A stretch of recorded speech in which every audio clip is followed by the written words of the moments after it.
I'm Peter, 34, and for as long as I can remember, family gatherings have been this weird mix of obligation and silent competition, with my sister and her family somehow always taking center stage. I usually try to keep my distance, but yesterday was one of those rare occasions when I thought maybe things could be normal. My wife and our two kids, Emma, 8, and Noah, 5, hadn't seen my parents or my sister in a while, and I figured a casual Sunday lunch could be harmless. I couldn't have been more wrong. We arrived at the restaurant, a modest yet popular spot in the city that my sister insisted on choosing. She's always had this way of making any gathering feel like a performance, and her husband, Tom, isn't much better. From the moment we sat down, I could feel that invisible judgment in the air. My parents, older now but still firmly in their roles as enablers of my sister, were cheerfully oblivious to the tension, chatting as if my family, my kids, my wife, weren't even there. The waiter handed us menus, and the chaos began.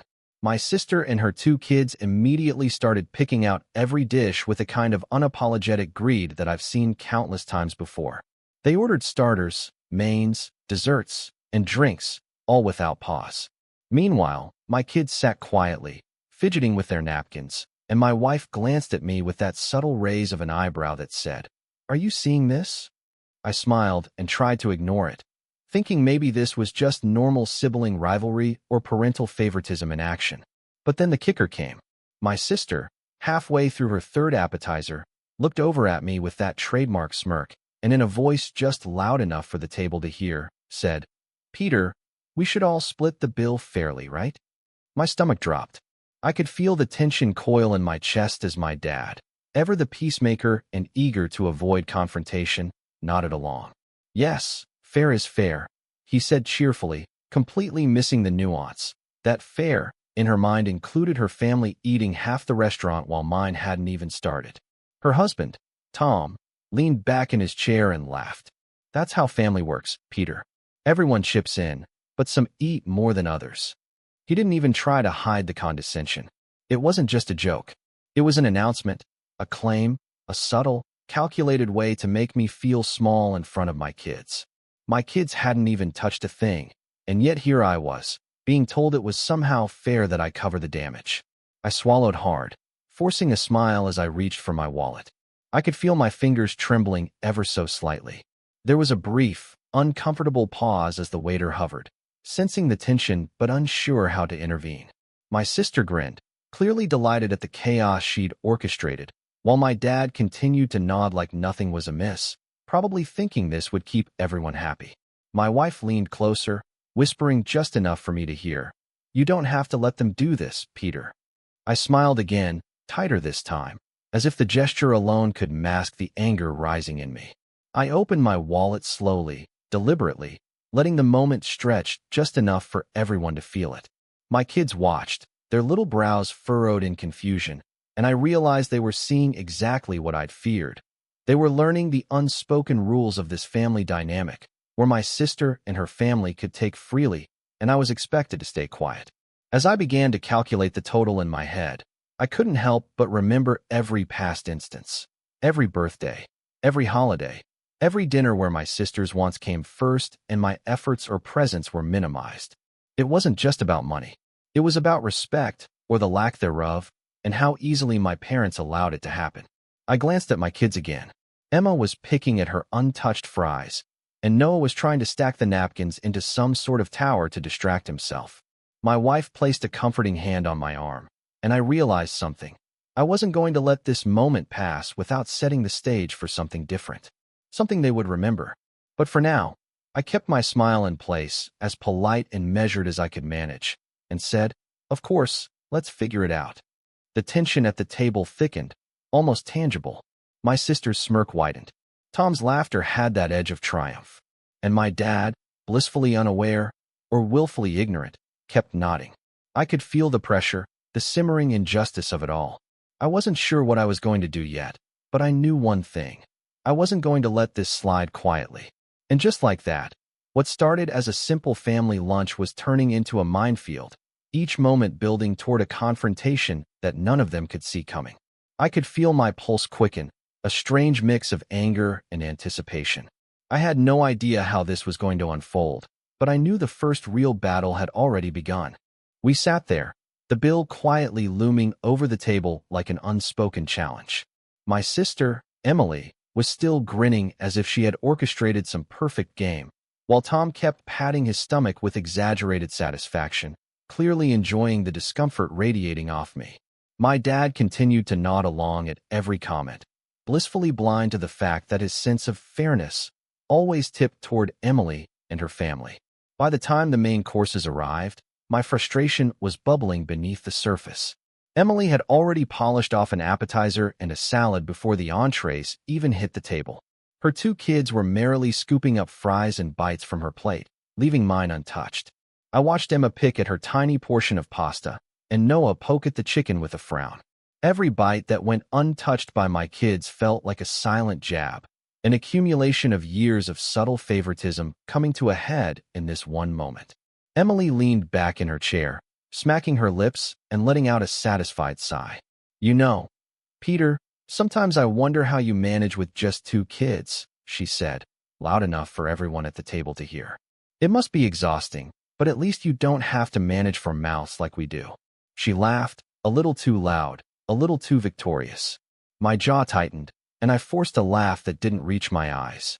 Tom added, "Yeah, Peter, it's like you get the easy version of life. I mean, we're doing the heavy lifting over here." His smug smile practically dared me to argue.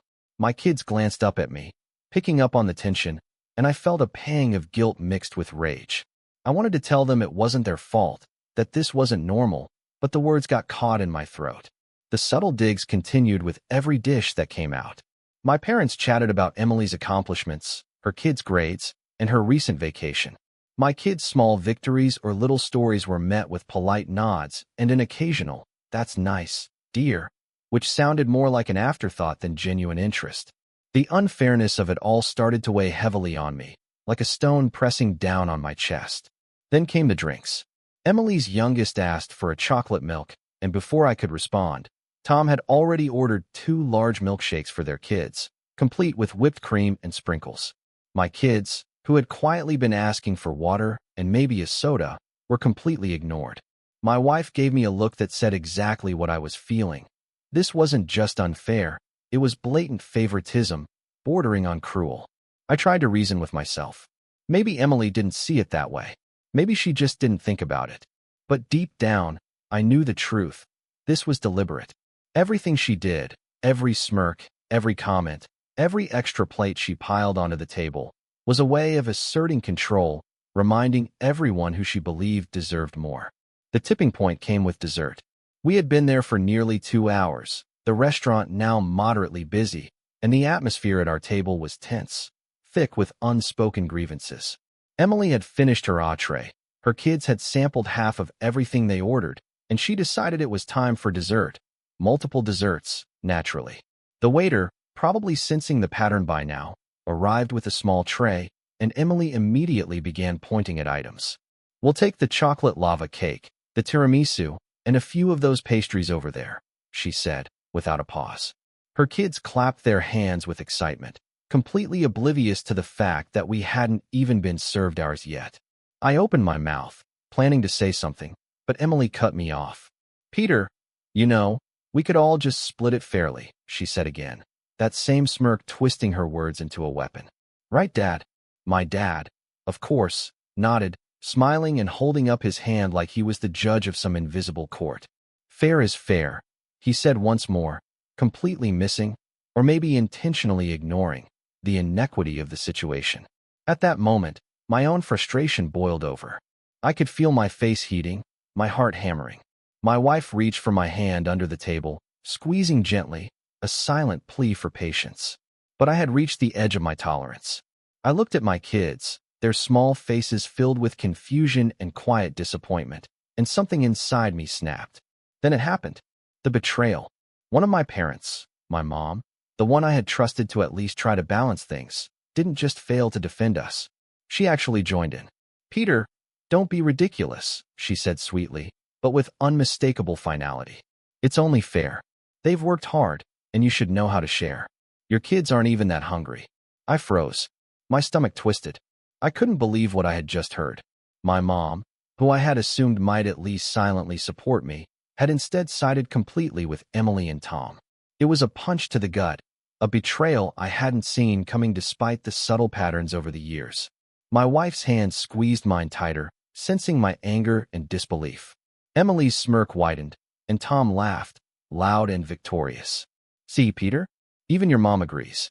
That's family for you," he said. The words dripped with satisfaction, as if the three of them had conspired this entire meal to make me feel small. I could feel my blood pressure spike, the room narrowing in around me, my children's faces flashing before my eyes as I tried to keep my composure. I opened my mouth, ready to say something, but no words came. How do you respond to a family betrayal like this? To the people who were supposed to be on your side, who were supposed to protect the small victories, the little joys of your children? I felt a mix of shame and fury, a helpless rage that settled deep in my chest. Emily, sensing my hesitation, leaned back and waved her hand dismissively. "It's fine, Peter. Don't make a big deal out of it. We're all adults here," she said, her tone dripping with condescension. But I wasn't a fool. I could see exactly what she was doing. This wasn't about fairness. It wasn't about dessert.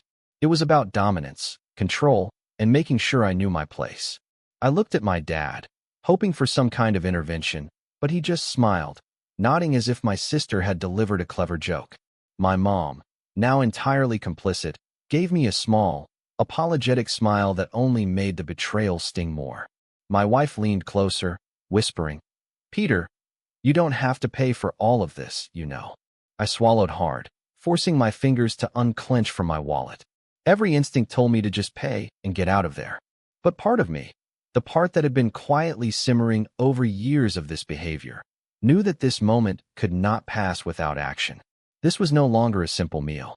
This was a pattern, a declaration, a test, and I realized, with a mix of fear and anticipation, that I was not going to let it stand. As I set my wallet down, letting my gaze sweep slowly across the table, I could see the tiny victories in Emily's eyes, the smug satisfaction of Tom, the careful neutrality or complicity of my parents. And somewhere deep inside, a plan started to take shape. Not right now, not impulsively, but carefully, quietly, smartly. The restaurant's ambient noise faded into the background.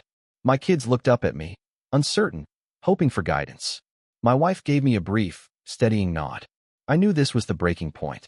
I knew the next move mattered more than anything else. But I also knew that making it hasty could ruin everything.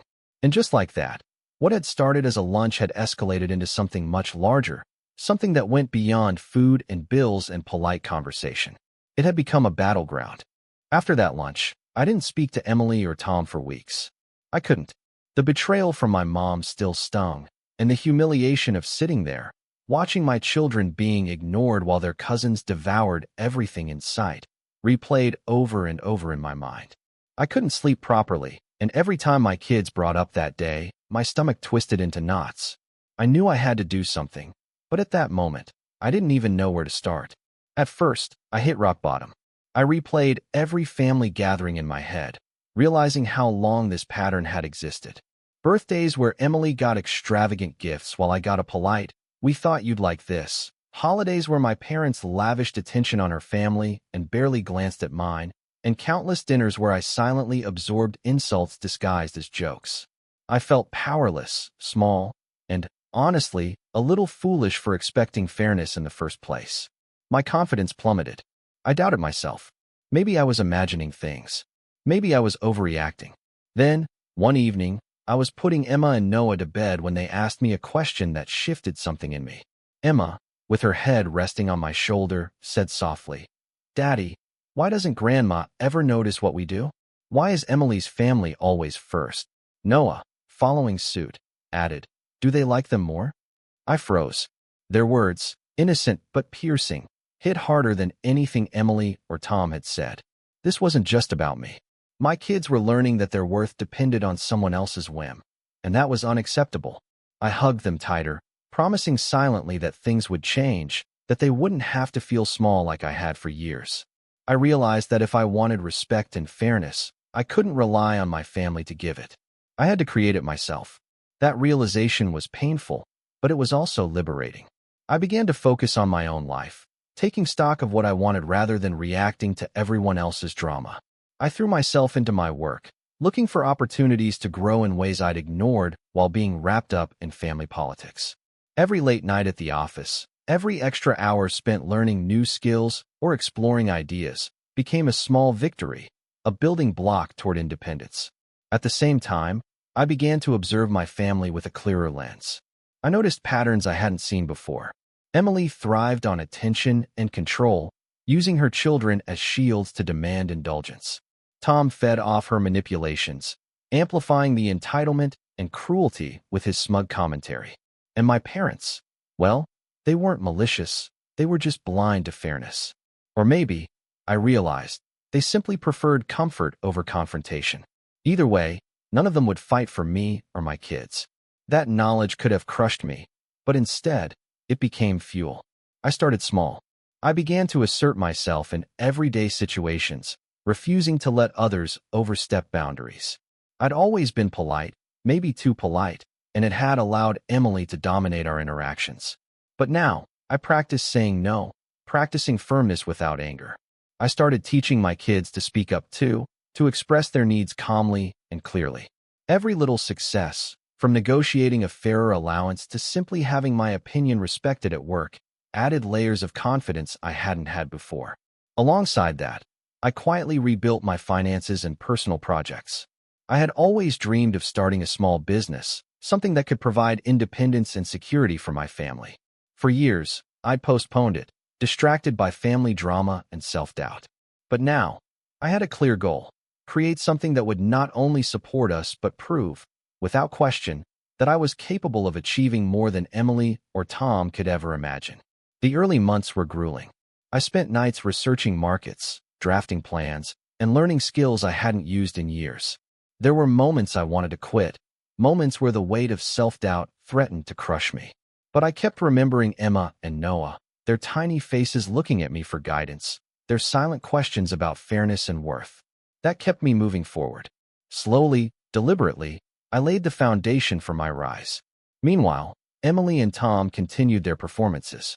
Social media posts bragging about vacations, new cars, home renovations, birthday parties where they documented every lavish detail. I didn't engage, I didn't comment or react. Instead, I watched and learned. I started noticing cracks beneath the surface. Tom's careless spending, Emily's relentless drive for appearances over substance, the subtle tension in their marriage that no one else seemed to acknowledge. I filed these observations away, mentally cataloging weaknesses that might one day work in my favor. During this time, my own family's bond grew stronger. Without the constant shadow of Emily's dominance, Emma and Noah flourished. They felt seen, heard, and valued, which in turn made me feel stronger. My wife and I began planning trips, experiences, and celebrations where our children were the focus, not anyone else. I started hosting small gatherings with friends and colleagues, building a community that operated on respect and equality rather than entitlement. It was a slow, almost therapeutic process, and every small victory strengthened my resolve. One evening, while reviewing some projections for my business plan, I had a moment of clarity. I realized that revenge didn't need to be about confrontation, yelling, or public humiliation. True revenge, the kind that would matter, would be quiet, effective, and undeniable. It would be about creating a life and a position of power that couldn't be ignored. That would make Emily's smirks and Tom's laughter irrelevant. It would redefine the dynamic entirely, not through argument, but through success. I started planning meticulously. Every step of growth, every decision, was strategic. I wasn't just rebuilding my confidence and career. I was constructing a framework for eventual confrontation that would leave no room for dispute. Emily and her family might still have thought themselves superior, but I was gathering evidence, accomplishments, and leverage that would speak louder than any words ever could. In those quiet months, I transformed frustration into motivation. I watched my parents with renewed clarity, understanding that their blindness wasn't malice, it was habitual enabling. But that also meant I could predict their reactions. If I played my cards carefully, I could make them realize the imbalance without directly attacking them, letting the truth of my achievements speak for itself. It was a slow process. Some days, I doubted whether I would ever feel the satisfaction I craved, whether Emily and Tom would ever see their inflated sense of entitlement brought down to reality. But I kept moving forward, quietly, deliberately, like a coiled spring waiting for the right moment. Every business decision, every small personal victory, every moment I spent validating my children's worth was another step toward leveling the playing field. By the time 6 months had passed, I was a different person. Not in appearance, not superficially, but in confidence, poise, and strategic thinking. I no longer felt the sting of immediate injustice the way I once had. Instead, I felt a simmering sense of power, a certainty that I could, and would, rewrite the rules. Emily and Tom could continue flaunting their wealth and privilege, but the scales were quietly tipping. I had rebuilt from the bottom, strengthened by betrayal, and sharpened by years of undervaluation. And yet, despite this quiet rise, I knew the real test was yet to come. I hadn't confronted them, hadn't made my intentions known, and the tension that had been slowly building over years still simmered just beneath the surface. The family dinners, the holidays, the casual interactions, they would all eventually collide with the life I was constructing, and when they did, Emily and Tom would finally have to face the consequences of underestimating me. The hardest part was patience. I had spent so many years reacting impulsively, hoping for fairness that never came.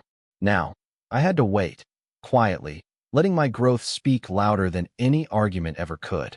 And with every small step, every achievement, I felt my confidence solidifying, the slow burn of a plan taking shape, a plan that would one day give me the chance to reclaim dignity, not just for myself, but for my children, and to finally show the family who had truly been underestimated all these years. The stage was being set, piece by piece. The rise was underway, and in that quiet, determined rebuilding, I found a strange kind of satisfaction, a thrill in knowing that the moment of reckoning, when it came, would be inevitable, precise, and unforgettable. By the time a year had passed since that infamous lunch, I had changed completely, not just in confidence and ability, but in the way I viewed my family. I no longer saw them as the only authority in the room, the ones who dictated value, attention, and respect. I had started to understand the dynamics clearly. Emily thrived on control and spectacle. Tom fed off her power and sought his own validation, and my parents had, through years of inaction, created a system where their approval was a scarce and manipulated commodity. And now, for the first time, I was the one holding the cards. I began observing them closely again, but this time from a distance, strategically. I didn't confront, I didn't comment, I didn't engage in their little social media games or passive-aggressive family interactions. Instead, I watched. I noticed patterns. Emily's need to display superiority in public settings, how she exaggerated stories about her family's success, and the predictable ways she manipulated my parents' approval. Tom, meanwhile, had a tendency to overextend himself financially to keep up appearances, which made him vulnerable in ways I could exploit later. My parents, bless them, continued to operate in their habitual blissful ignorance, believing that all was harmonious and family is family. I started small with my planning, taking note of when and where family gatherings were likely to occur and what each person's role would be. Birthdays, holidays, casual get-togethers, I cataloged them all.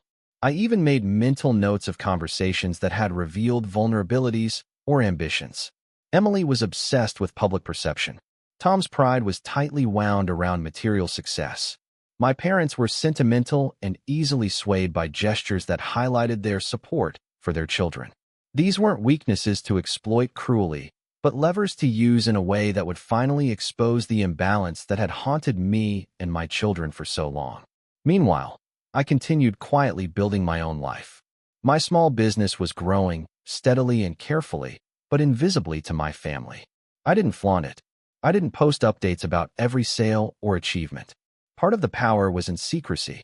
While Emily and Tom were busy broadcasting every minor success on social media, I was creating real wealth and influence. The quiet, methodical progress gave me a sense of control I had never experienced. For the first time, I felt truly independent, emotionally, financially, and strategically. The real turning point came when I realized I could leverage not just my own growth, but the people around me. I started gathering allies subtly, friends, colleagues, and even a few distant relatives who had quietly expressed disapproval of Emily and Tom's antics over the years. I didn't frame this as revenge or family drama. I framed it as shared support and mutual benefit. Slowly, over months, I built a network of people who were loyal to me and understood the dynamics I had endured. They weren't minions. They were collaborators, people who could help me execute a plan without drama or mistakes. I also began documenting everything.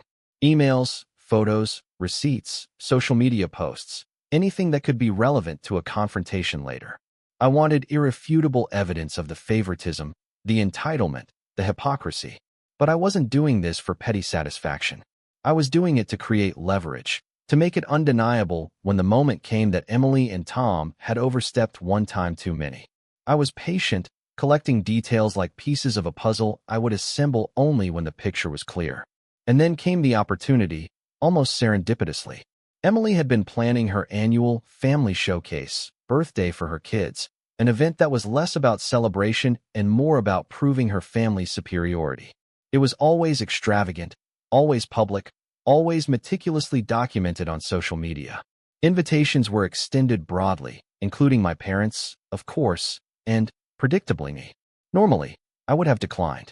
But now, I saw the event as the perfect stage, a chance to test my plan in a controlled environment, where Emily's obsession with appearance would work against her. I spent weeks preparing, not outwardly, but in every quiet detail of my life. My business expansion was timed strategically so that the birthday party would coincide with a significant achievement, something Emily wouldn't know about, something that could be revealed at the right moment to completely upend the perception she had carefully curated. I arranged for subtle, discreet validations of my success. Colleagues who were influential in her social circles, invitations to events she wouldn't have been privy to, and careful positioning that ensured the next gathering would be mine to control in narrative, if not in physical space. I also prepped my family psychologically. My wife, now fully aware of my plan and the reasoning behind it, helped me craft the way we would approach the event without appearing confrontational. Emma and Noah were encouraged to participate confidently, to speak up for themselves, to engage socially without fear or hesitation. I wanted them to enjoy the party, but also to subtly demonstrate that they were no longer passive bystanders in the family dynamic. It wasn't revenge yet, it was positioning. It was quiet, strategic, psychological groundwork. The day of the party arrived, and I felt a familiar mixture of anticipation and tension. Emily had spared no expense as usual. The hall was decorated with banners, balloons, and extravagant tables. Tom was wearing that smug expression he always seemed to don when he thought he had everything under control. My parents were already there, nodding and smiling, blissfully unaware that the balance of power was beginning to shift, imperceptibly but undeniably. I walked in with my family, projecting calm confidence. No anger, no visible tension.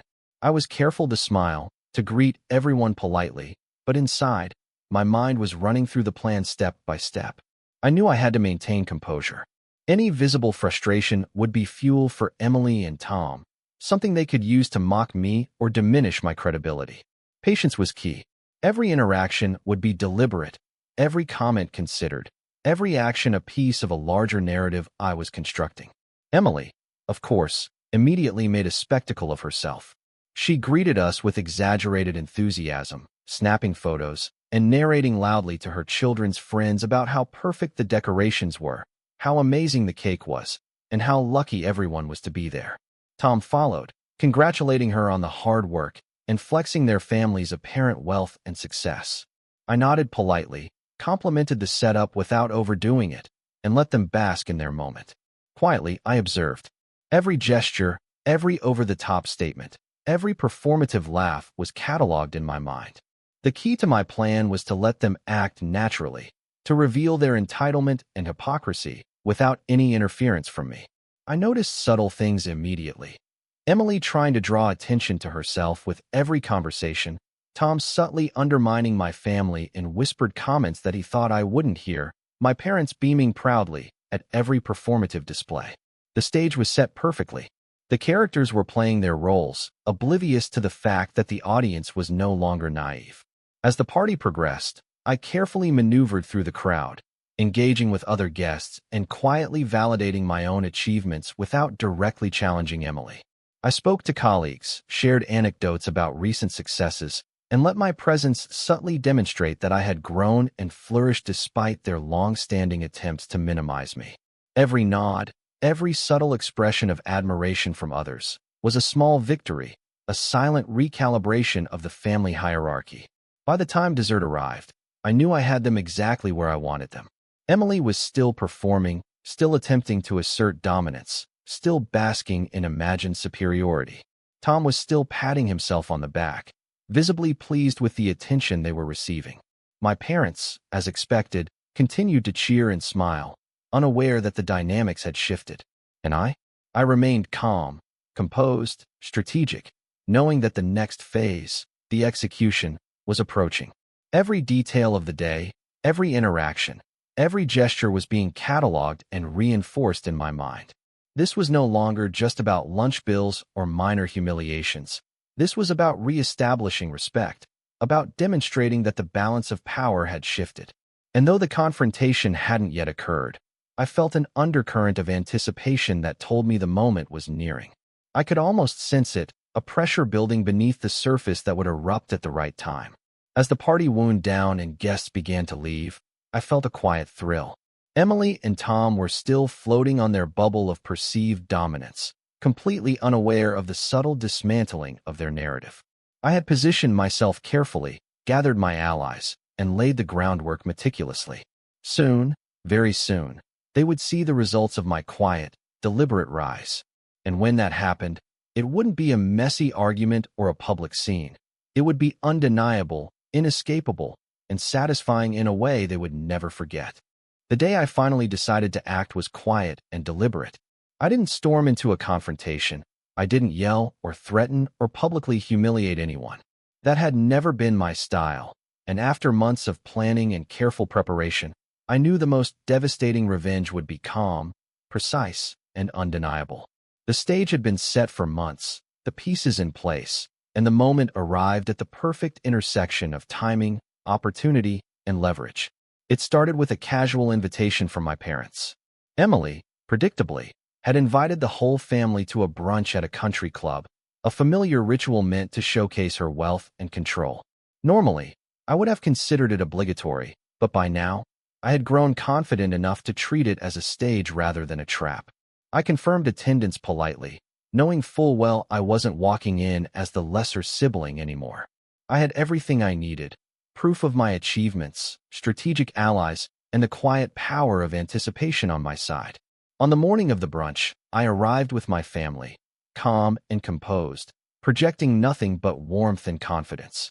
My kids, Emma and Noah, were dressed neatly, smiling, polite, but fully aware of their role in subtly asserting our presence.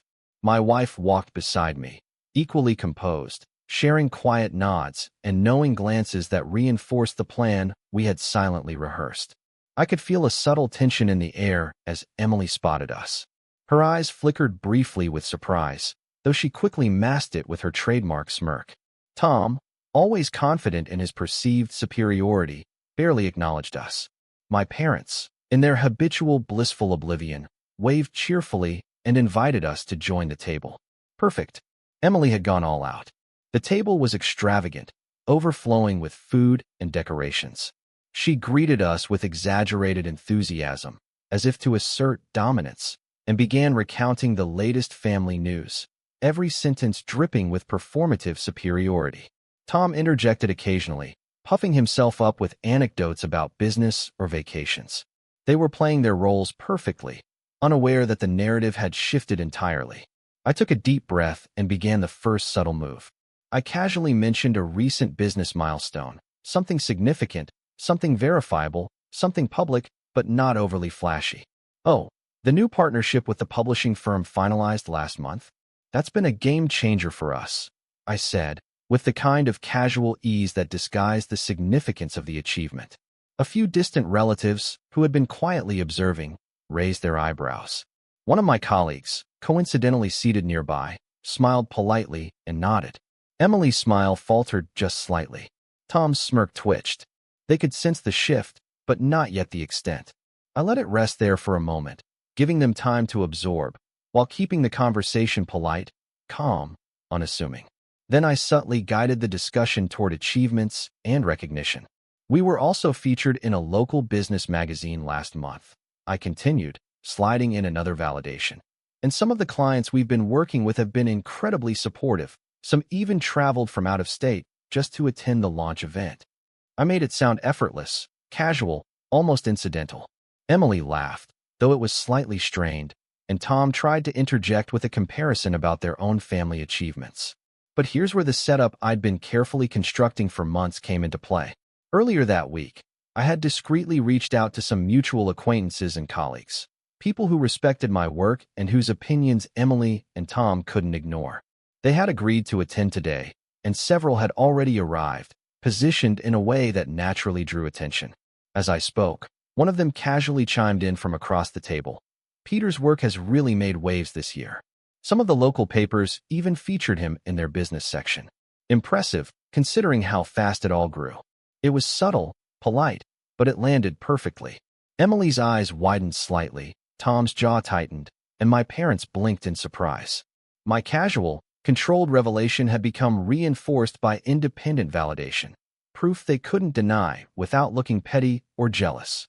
The second layer of my plan involved highlighting the disparities between appearances and substance.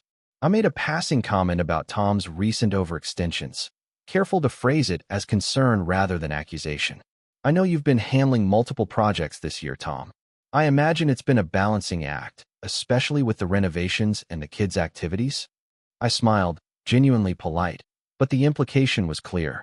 The subtle acknowledgement of his overreach created a tiny ripple, and he squirmed ever so slightly, realizing that his perfectionist facade had cracks. Emily tried to regain control with one of her typical social maneuvers, loudly highlighting some minor success of her kids' extracurricular achievements. I let it slide, nodding politely, but then guided the conversation strategically. That's wonderful.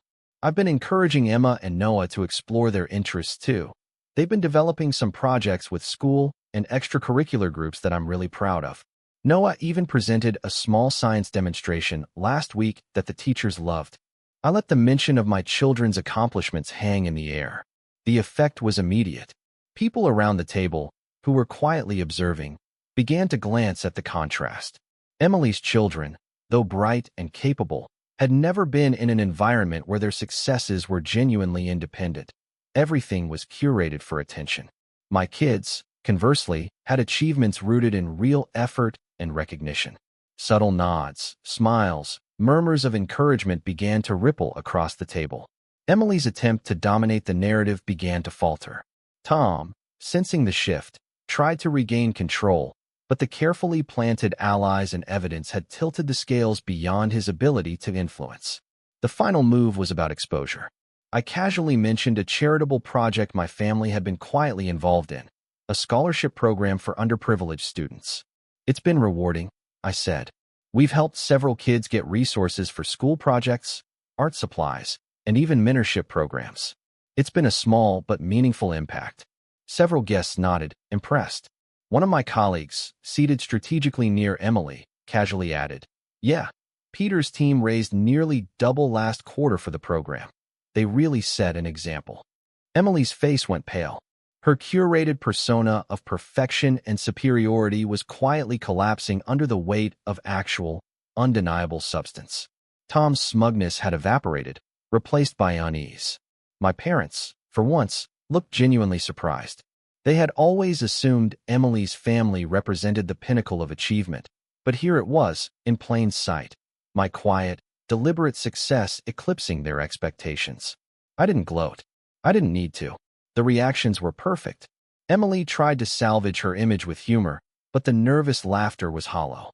Tom attempted to counter with boastful anecdotes, but the evidence and witnesses were too overwhelming. By the end of the brunch, the atmosphere had shifted completely. Where once Emily and Tom had ruled the room with entitlement, now respect and attention subtly leaned toward me and my family. The shift wasn't loud or dramatic. It was undeniable in the way people looked at us, in the way conversations naturally pivoted, in the way Emily and Tom became uncomfortably aware that their dominance had been dismantled without a single confrontation. As we left, my kids beamed at me, sensing the subtle victory even if they didn't fully understand the complexity of it. My wife squeezed my hand, and for the first time, I allowed myself a private, quiet smile.